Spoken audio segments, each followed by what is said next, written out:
మనం ఎందుకు ఓడిపోతున్నామో తెలుసుకోవటం ముందు మనం చేయాల్సిన పని, ఎందులో అయితే మనం బలహీనంగా ఉంటామో దాని మీద ఎక్కువ శ్రద్ధ పెట్టి ఆ బలహీనత నుండి బయటపడాలి.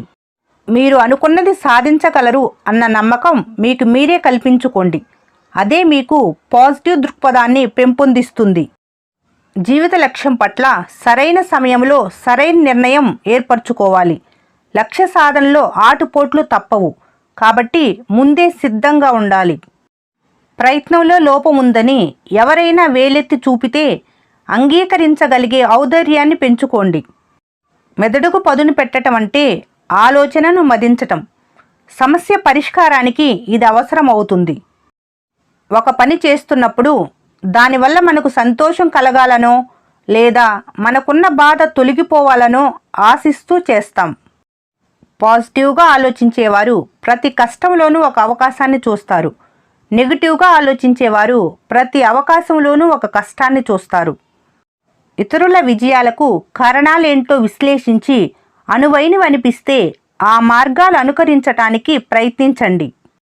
శ్రమ పడాల్సిన సమయంలో ఎంత ఎక్కువ శ్రమిస్తే తర్వాత కాలంలో అంత విశ్రాంతి లభిస్తుంది. నమ్మకం లేకుండా చేసే పని భ్రాంతి లాంటిది. తనపై తనకే నమ్మకం లేకపోవటం అతిపెద్ద లోపం. ప్రయత్నం అంటూ చేస్తే సగం పని పూర్తయినట్టే.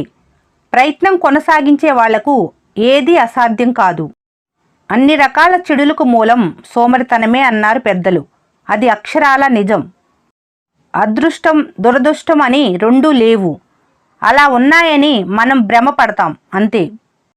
వెనకడుగు గురించి ఆలోచించకపోవటం విజయానికి తొలిమెట్టు. విజయాన్ని చేరుకోవటం ఆశ కాదు, లక్ష్యం. ఇతరుల కంటే తక్కువ తెలిసిన వారుగా మిమ్మల్ని మీరు అంచనా వేసుకోవద్దు. వారికంటే భిన్నంగా ఆలోచించటం మీ ప్రత్యేకత. మనం చేయగలిగిందంతా అంకిత భావంతో కూడిన మానవ ప్రయత్నం, కష్టించి పనిచేయటం. ఎక్కడ అధిక లాభం లభించదో అక్కడ బుద్ధిమంతుడు ఆ పనిని చేయకూడదు. కొన్ని పనులు మొదట్లో సులభంగా సుఖంగా అనిపించవచ్చు, కానీ భవిష్యత్తులో అవే దుఃఖానికి దారితీస్తాయి. వేసే ప్రతి అడుగు ఆలోచించి వేయాలి.